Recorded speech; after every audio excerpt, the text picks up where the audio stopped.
At Vibra Finance, we seek out the hidden gems in cryptocurrency. We will tailor your portfolio to work for you. Are you ready to transition your investments from traditional markets to cryptocurrency?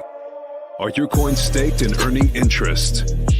Are you overwhelmed with all the jargon in crypto? Is your portfolio underperforming and you want to reposition into consistent winning blue chip coins and viable projects? Do you feel like you missed out on DeFi, Metaverse, and NFTs? Here at Vibra Finance, we provide you with the data, skills, and tools you need to stay on top of the digital asset market. Vibra Finance. We are the future of crypto.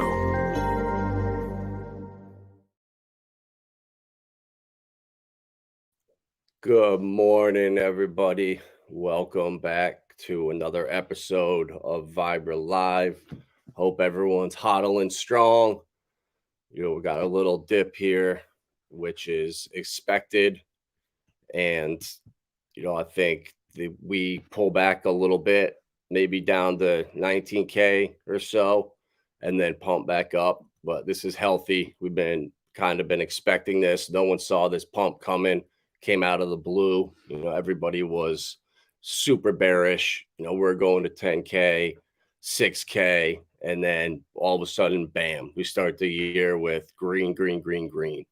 So I think that a little healthy pullback, and then hopefully we start the climb towards 30K. I really would like to see that, a pump up to about 30, and then that's when I think the dip will come. Maybe February-ish. Hopefully a little alt season would be beautiful, but we're taking it day by day, and we'll see what happens. We're getting close. The notebook, the planner that Lindsay's been working on, we are so close. It's just about finished. One or two more tweaks to it, and gotta get people into the Telegram group. So if you would like to participate in that, reach out to us. We want to try to get 100 people in there that will like it and try to boost the algorithm. And then we're also doing the referral fees for 20%. So anyone that wants to make some passive income for free, that's the whole point of this. We want to try to do something for everybody. It's onboarding is a very hard process. I've been doing it now for almost 3 years, and it seems like everybody comes to a conclusion where they want to make a course. You want to try to do something that scales onboarding, because sitting down with somebody, you can only do so much with your time. So this, I really think, is going to help onboard people that were on the fence. I know a handful of my friends and people I used to work with that are on the fence. And if I send them this planner, I really think that will help get them over the edge and kind of commit to it on their own time. So we'll see how that goes. Super excited for it. And, we need mass adoption. And I think with Apple, the switch that they're making with data and our phones now moving forward, we are going to have our private keys, and we're going to control our data, which now it's all on the iCloud. And that's why, I don't do anything on this with crypto. I don't trust any of that. So moving forward, once all of our data and stuff is not on the cloud, it's actually controlled by a private phrase or a string that we have access to, and only we have access to. That's going to teach people how to hold in custody their crypto without them even knowing it. And then you add on, Solana is putting out a smartphone app, or what was it? The Android phone. They're integrating ledgers into them moving forward.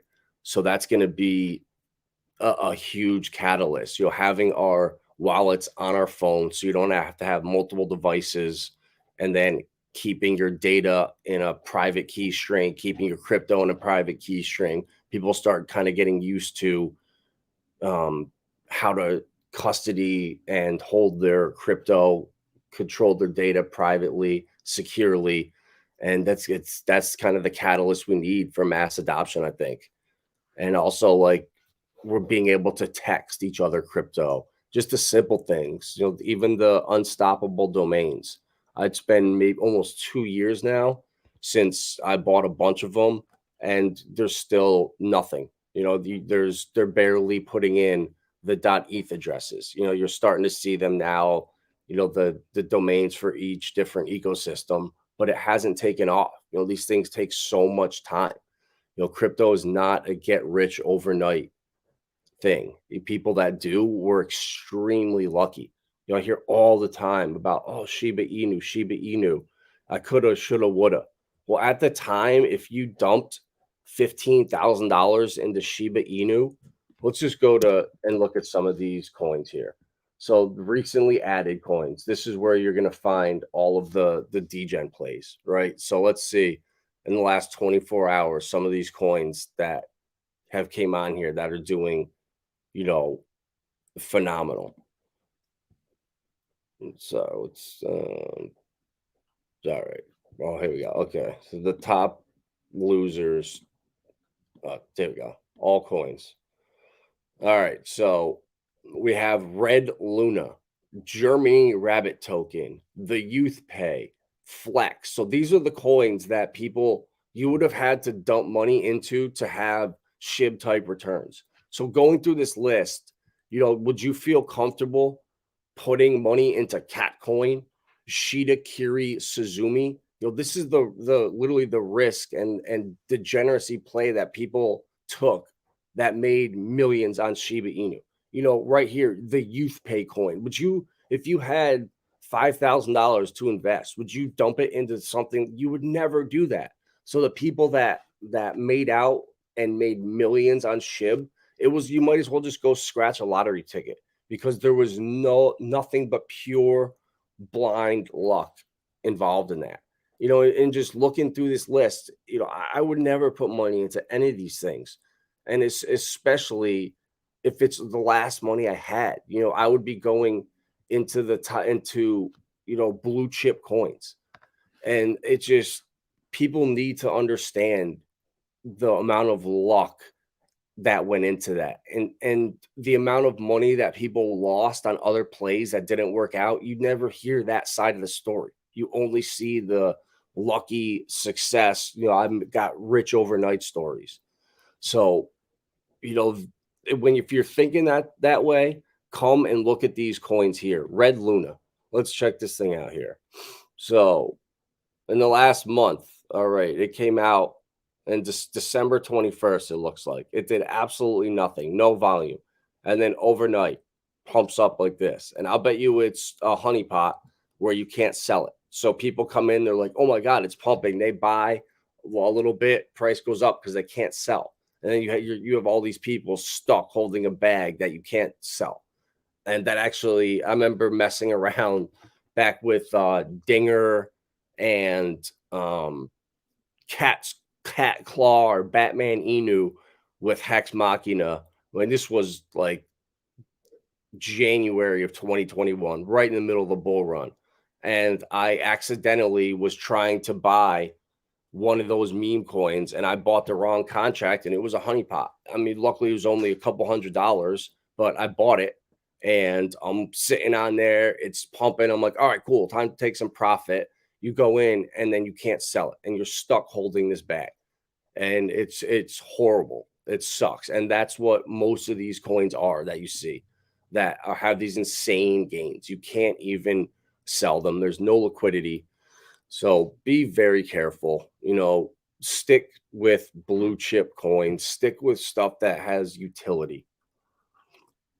You know, looking at the bubbles, we're back to red. This is how it always is when I pull these up. You know, if it's green, something's wrong. You know, but I see Kava here, the only green candle, and I actually have a bag of Kava. It is staked in Trust Wallet, getting 21 or 22% ish. So that's a coin that, you know, I heard about in the last bull run.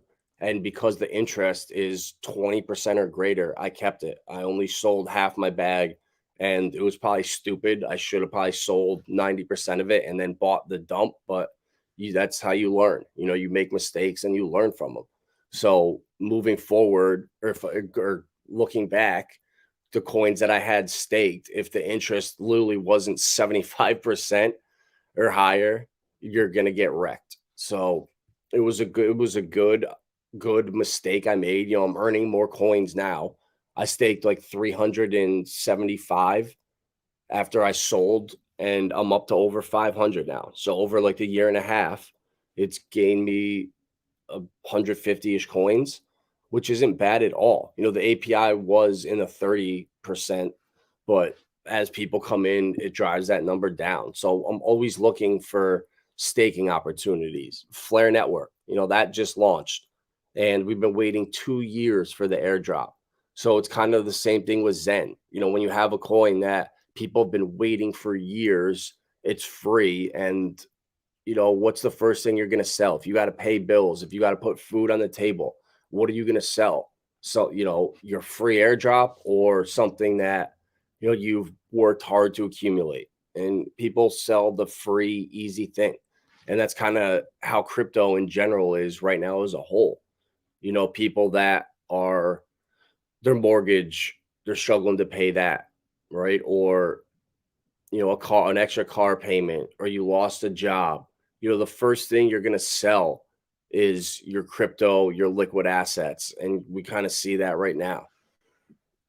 But always look for staking. I just look around the bubbles here, and, all the coins that I own on here are pretty much mostly all staked. Zilliqa, staked. Algorand, staked. Hex, obviously staked. Cosmos, staked. Cardano, staked. Synthetic, staked. All the coins that I own mostly are staked. Casper, 10.5%. That's a phenomenal coin, in my opinion. Still down 50% on the year. I think this coin has bottomed. I mean, obviously, we could come back down and touch the couple cent range again, but I think some of these coins that have utility that are being adopted right now, Casper, what they are doing, they are basically what Ethereum is trying, their Ethereum's end game. ETH 3.0 is what Casper is. I kind of look at it like that. So 10.5% on Casper staking. If you go to casper.live, and it's through your ledger, right? So I have my Casper, sent it to my ledger, and now it's staked on here, 10.5%. Actually, I'm sorry, 10.74%. So it's went up. So obviously people sold or got out, and the rate went up a little bit. It was like 10.49% the other day. So that's an extra 0.25% now that you're gaining. So staking is what I'm all about right here. Just hodl it and stake it. That's how I've been successful. I've seen people be successful, and I'm going to continue to do that. So let's moving on to some of the news that I found today. Interesting article here talking about DeFi. This is something that we are balls deep in. DeFi is where it's at. No one can control what you're doing. You put your finance in your hands, in your control. And this article was interesting, and just seeing some of the FUD that comes out of here and why regulation is needed. And it was a good article. They talk about how DeFi really is crypto, and that is what it was meant to be for. And they're saying the crypto space is notoriously unregulated. Investors are suffering consequences with losses. This is why the DeFi space will cease to exist in its current form, as more and more people and governments turn to regulatory frameworks as a saving grace. Now, we all know that is not true, but it is what it is. That's going to be the narrative that they use to let banks custody these assets, find institutions, whoever's going to be Fidelity, who's ever going to be selling this stuff to us in the future. This FUD is to drive the prices down, get you out so they can accumulate right now and sell the same coins back to you safely. And that's how I think it's going. Davos is going on right now. You're seeing Brad Garlinghouse talking about There's going to probably be a settlement in the first quarter this year. So that's going to be huge. Ripple is going to set the precedent for the whole industry. And, this article just talks about the hacks, the scams, and we all know those are in the bridges. Most of this stuff is not in the actual protocols. It's in the bridges to connect them. So once we have interoperability, all of the vulnerabilities, or most of the vulnerabilities, are going to go away. And this article just talks more about compliance, which is interesting for DeFi. DeFi is here to stay as a revolutionary global financial system. However, the space must grow and evolve to meet the needs of its users. Some profound lessons need to be learned following recent events and a strong push for change in the community. The DeFi space has a tough road ahead. And we know we don't. That's not true at all.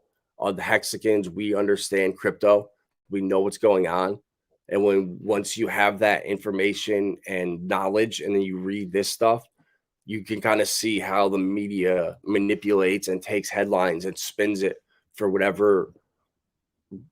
however they want it to look. So I think DeFi, we're not going anywhere. DeFi is the heart of crypto. It will always be. And, that Hex and Richard Hart have taught us the proper way. His words, not your keys, not your crypto.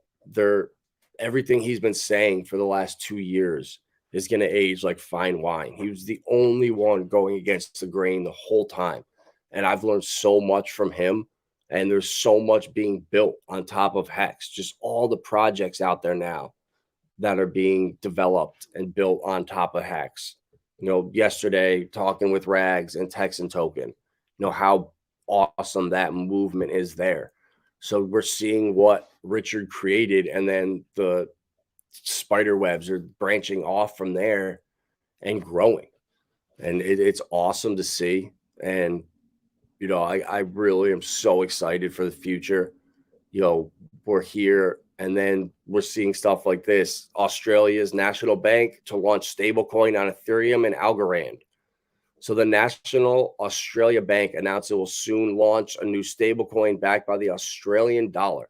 So this stuff it's coming now. Australia had launched a pilot last year, and now they are launching their stablecoin. It's coming on Ethereum because that's where all the use is. But eventually it's just not sustainable. And that's where Algorand, that's where Hedera and these other blockchains are going to come in and kind of take the ball from there and run with it. So this will be the second of Australia's big four banks to launch a stablecoin after rival Australia and New Zealand bank minted its own last year. And I know for a fact that those two stablecoins were Ripple partners. I was doing research about that, and you could see it right here in some of the in the wording. Early uses of the stablecoin indicate that the dollar could play a role in Australia's energy transition plans. In June, an investor used the stablecoin to purchase carbon credits. So out of everything out there that you could buy a stablecoin with, why the hell do they throw purchasing carbon credits out there? I just put an article up on Tuesday and talked about how major executives in the business industry have no clue what carbon credits, ESG, any of this stuff is. It seems to be some made up narrative that they're being forced to just go with and agree with. The stablecoin will also allow for carbon credit trading. Other functions could include cross-border payments and repurchase agreements. Individual banks are working on their own stablecoins after a failed attempt to cooperate on a single industry-wide dollar stablecoin. The project never got off the ground due to competition concerns and different stages each bank was at in its crypto strategy. Decrypt contacted the bank for further comment. Under Prime Minister Anthony Albanese, Australia has pledged to modernize the country's financial system and update its regulatory framework to adapt to crypto and other innovations. Meanwhile, the country's central bank is moving ahead with its CBDC project. A pilot of the scheme is due to be completed by mid-May. but all hasn't been planned sailing for crypto projects down under. In November last year, the asset manager behind two of the country's first crypto ETFs applied to delist the investment vehicles after 6 months of trading due to the global bear market. A few days later, the Australian Securities Exchange ditched a long-running project to update its clearing system using blockchain, incurring a write-off of $170 million.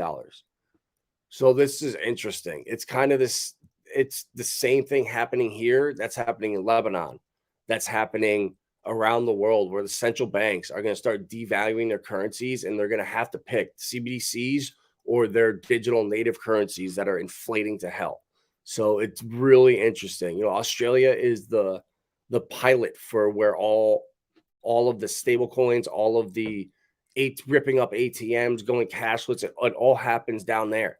And then it moves to Europe and moves and ends in the United States. And fortunately for us here in the US, we have the ability to sit back and kind of watch these other countries out of desperation, whatever reason they're doing it, whatever agenda they have. We can see the failures and kind of adjust accordingly. These CBDCs are a complete failure right now. All of these headlines are great, but the CBDCs in China failing, in Nigeria failing, the Bahamas, no one's using them. So they're going to have to incentivize them insanely to be used. So what's that going to look like? And I think it's going to be universal basic income. I really do. I think it's going to be, in another year or two, they're going to start offering, hey, look, if you take your welfare check or your food stamps with these new CBDCs, we'll give you an extra 10%, or if you start an account, we'll give you 500, whatever it is. It's going to be an offer to lure you into this system. And I really think, I forget who I was talking to yesterday, but we were talking about, programmable tracked money and how bad that is. But then on the other side of the spectrum, what about people that have never had money, that are completely in debt, and all of a sudden they come into $1 million? What are they going to do with that $1 million? Are they going to all of a sudden now understand money and start to invest it properly and change their ways? Or are they just going to take that money and do what they know and blow through it as if it was $1,000? So in a sense, you could use that argument and say, look, programmable money actually helps these people. If we lock it and say that you could only spend 10 grand a month, they can't possibly go broke in 6 months like they would have. So by being programmable, we're saving you from yourself, from being a degenerate. Now we'll show you how to save. We'll show you how to not go into debt. So now you can kind of see the argument being made, and it's going to be really interesting how they roll this out. And it's also a massive competition. You have fiat right now, you have your banks, and then we have our digital dollars that are being piloted by like BNY Mellon in New York. And then you have your CBDCs, which are the central banks. So it's basically a fight now for who's going to be, whose dollar or what currency is going to be king. And with the petrodollar pretty much on its last leg, and all the stuff that Russia and China are doing to circumvent SWIFT, things are happening so fast, and it's really interesting. We see these weaker economies fall first, like Lebanon. Exactly, Tin Top. It's exactly what it is. So these countries like Lebanon, if I remember reading the article that the central banks devalued their currency 90% overnight, and people were freaking out. And they did this to be on and in the World Economic Forum's agenda moving forward in 2025. So they just completely crushed all the wealth of their citizens for bailouts, in a sense. And we were talking about it yesterday. What's up, Uncle Will? Appreciate you stopping in.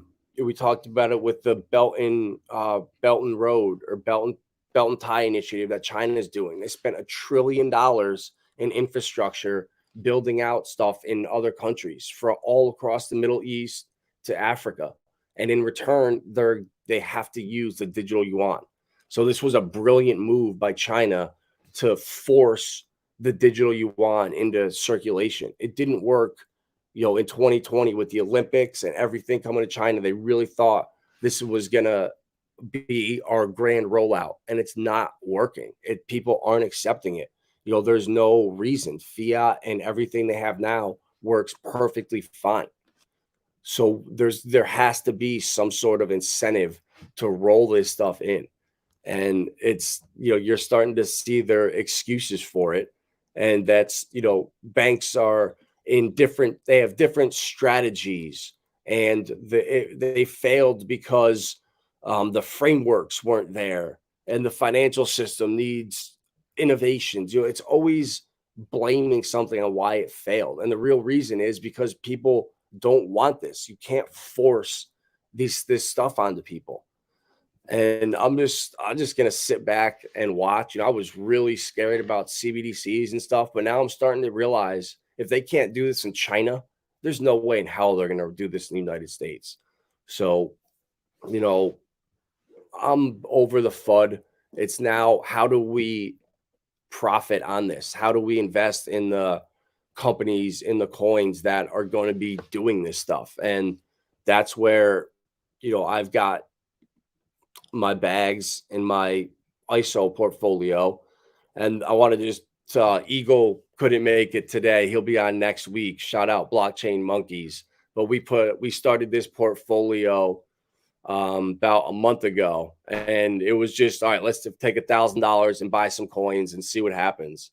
And it's up $80 in the last month, and it would be up a ton more, but Pulse Doge is literally wrecked. I bought this right at the top just because I wanted to see how it did over against other coins, and that probably was a dumb move, but it just shows you when a coin pumps like that unnaturally. Well, not when a coin, it was a natural pump, but when it pumps that hard, it's going to come back.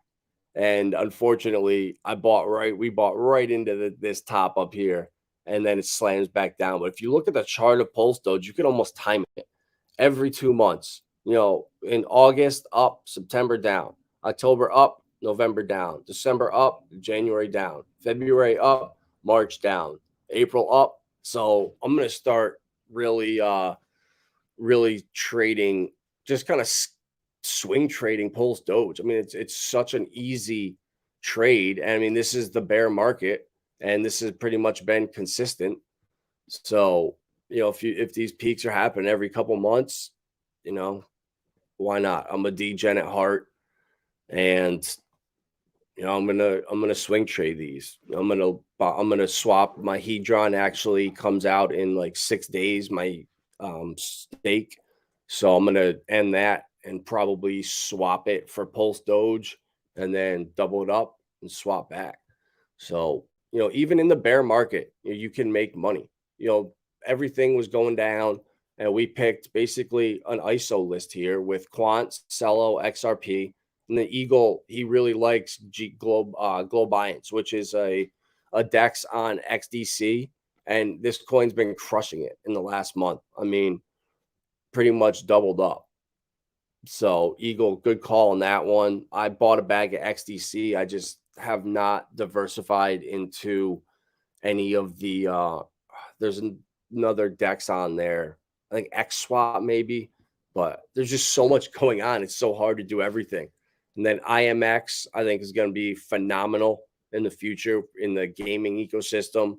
Same thing with like Vulcan Forge, Gala, Cetify, Illuvium, Altura, Nakamoto. There's just so many bullish coins that I can't wait to see the future and how things unfold. So just checking in, Pulse Doge, this whole portfolio, even after this dip, we're up on every coin, up to 10%, even XRP up almost 6%. And we bought these, it was like December 21st. So, almost a full month. We've now retraced. And yeah, once Pulse Doge comes back up, this portfolio will be looking decent. So, this just shows you can, if you know what you're doing, You pick coins that have utility, that are going to be used in the future, whether supply chain, whether tokenizing assets. That's going to be so big in the future. Tokenization of assets. It's a $700 trillion industry that is just waiting to be digitized and tokenized. I want a piece of the Golden Gate Bridge. I want a piece of the Eiffel Tower. I want a piece. Could you imagine if China, the Great Wall of China, was tokenized into NFTs? How much money that could potentially bring in? And that's where like projects like Chili's for sports clubs and NFTs, I'm super bullish on for that reason. Casper, we were talking about earlier, they're plug and play for businesses and NFTs that are actually going to be used for records, for accounting, for all the stuff that businesses do on their internal networks can now be done with Casper on the blockchain without having to uproot their current infrastructure.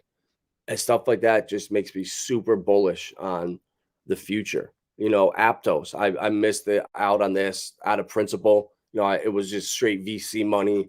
Facebook, I hate Facebook. So out of principle, I did not buy into Aptos. I bought Radix instead. Sui, Aptos, Radix, the three of them are all competing for that atomic cross-chain integration. So I put my bet into Radix, which clearly did not work. Well, right now in the short term, it's not worked out. Would have doubled up if I bought into Aptos, but it is what it is. You can't win them all. I'm super bullish on Radix. Their mainnet is going live. If not, it just did. I know Ivan on Tech is super bullish on Radix, uses them for his, what the hell is it called there? His program he's got. I forget the name of it. But he basically has his development team, his whole Morales, that's what it is, his whole Web3 department, and they're super bullish on Radix. And when I hear that, I really trust his word, because 2 years ago I had a client that was really trying to accept crypto as payments, and we looked at coin payments, and I reached out to Ivan to see what he uses, because I knew he was taking crypto payments, and he uses Utrust and UTK. This coin I did own, but I sold out of because the United States was not allowing them to come here. They were only allowed to operate in Europe. So right now, if you're in Europe, you can reach out to iTrust and set up crypto payments just seamlessly. And that's something that we really need. We're coming to the point now where like taking your phone and swiping your credit card, that it's not going to sustain. Just quick, instant payments are what we need with crypto, and Utrust was one that was facilitating that. And unfortunately, even coin payments, the United States banned it all. So you cannot take crypto as payment anywhere that I'm aware of in the United States if you're like a registered business, corporation, or whatever. I'm sure if you're just a small, mom and pop store, you could do that. But legally, I'm not aware of anybody that is allowed to take crypto as payments. And Utrust is the company that I think is going to take over, or coin payments. I know they closed here, but I'm just super bullish on this. This is the type of stuff that, I like to just keep an eye out on. You never know. There could, once Ripple settles, regulation comes, this stuff might be allowed here. This is just think of what this use case is solving. This reaching a growing base of customers using Bitcoin, ETH, and other cryptos with Utrust. Get an edge on the competition while saving 90% in fees with our ready-to-be integrated API, plugins for major e-commerce platforms, and the ability for a dev team to tailor to your business. This is massive. I would love to be able to, for our planner, take crypto as payments, but legally we're not allowed to. And this is going to change. This will change eventually. And, Utrust, I think could, I don't know, they could blow up. You never know. And they also could get bought and out by somebody, a massive player in the game and just get swallowed up into the pyramid of consolidation. But there's so much going on in crypto that I'm super excited about, always going to be positive about it. Even when we're looking at days like this where everything's green, red, just zoom out on the week and look at that. Uh, it's been a great start to the year, and the coins that are utility based, utility driven, are going to start, I think, to separate themselves from the junk in the last cycle that just never did anything, phased out. There's projects that are developing hard, and there's developed projects that kind of took the foot off the gas. And Solana, that's one that I have for as long as I've been on stream here. I've always been bullish on Solana, saying it's FUD. Do not listen to the FUD out there. Yes, this FTX crash that I sold my bag right at $30, right before the dump, because I knew it was so obvious that was coming. And then I rebought it at $9, and I tried to shill it to everybody, and did. I shilled it to everyone that was asking me, what should I buy right now? I'm telling you, Solana. And everybody says the same thing. What do you mean, Solana? It keeps shutting down. Hey, there's no way that can sustain. And that is extremely low IQ. If you look at Solana, they're always in the top 5 of transactions per second, always in the top 5 of developers using the ecosystem, and always in the top 5 with NFTs. So you can't argue facts. And I think Solana is going to be phenomenal in the future. I'm bullish as hell on it, and people can continue to FUD it. But, I loaded my bag up at $9. I'm extremely happy, and I'm going to just ride it out now. Obviously, we could come back down, but I don't think that's going to happen. That this FTX dump was, we could slowly come back down, but just a fall off the cliff like that, I don't see it happening. And Tether too, that's another thing that so much FUD has been coming out about. And it's funny because Tether is actually the Department of Justice's best friend. Tether works with the DOJ and can freeze accounts just like that at the snap of a fingers. So they want Tether out there. They want to be able to control wallets. So Tether is not going anywhere. I think Tether is here to stay. And if you look into it, it's actually not what you think. Everything in this world seems to be an inversion or a smoke show for what's really going on. And that was some of the FUD I fell hard for. And ICP is another one that they were pure victims of FTX. And I never looked into it and just listened to the narrative like Solana of ICP. And when you now go back and listen to the CEO talk, the interview you did with BitBoy, and you hear how bad FTX was and crippled them. And now you see they're actually good people that were handcuffed, but none of that gets out. FTX controlled the narrative, controlled everything. So the truth couldn't get out. But now that you're starting to see that, I'm really bullish on ICP. And this is a bag that I think I'm gonna see if it comes back down to like $4. If not, I probably missed out on it.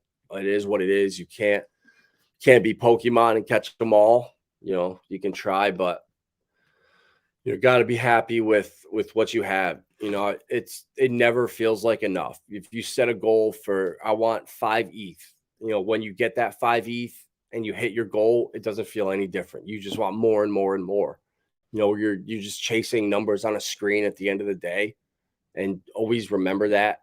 It's even, I remember winning my first online poker tournament for $113,000. And I thought I was like rich. I thought, oh my God, I can like retire now. I have $100,000. And after taxes, after a down payment on a house, that money is pretty much gone. So facing reality is a good thing to do. Look yourself in the mirror, be honest, and stay positive.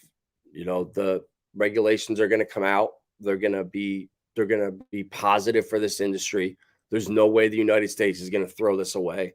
This is the internet on steroids, the .com era on steroids, and they're just making sure that they don't force development to Dubai, force this stuff to China, force it to South America. We need to be the heart of Web3 development, and I think we will do that. So that's all I got for today. Appreciate everybody stopping by.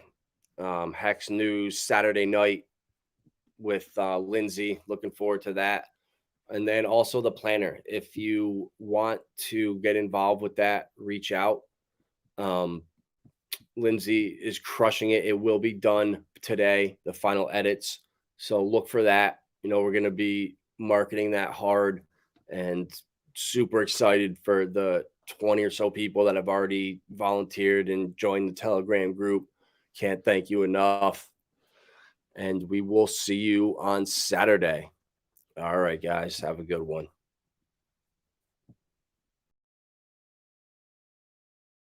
At Vibra Finance, we seek out the hidden gems in cryptocurrency. We will tailor your portfolio to work for you. Are you ready to transition your investments from traditional markets to cryptocurrency? Are your coins staked and earning interest? Are you overwhelmed with all the jargon in crypto? Is your portfolio underperforming and you want to reposition into consistent winning blue chip coins and viable projects? Do you feel like you missed out on DeFi, Metaverse, and NFTs? Here at Vibra Finance, we provide you with the data, skills, and tools you need to stay on top of the digital asset market. Vibra Finance. We are the future of crypto.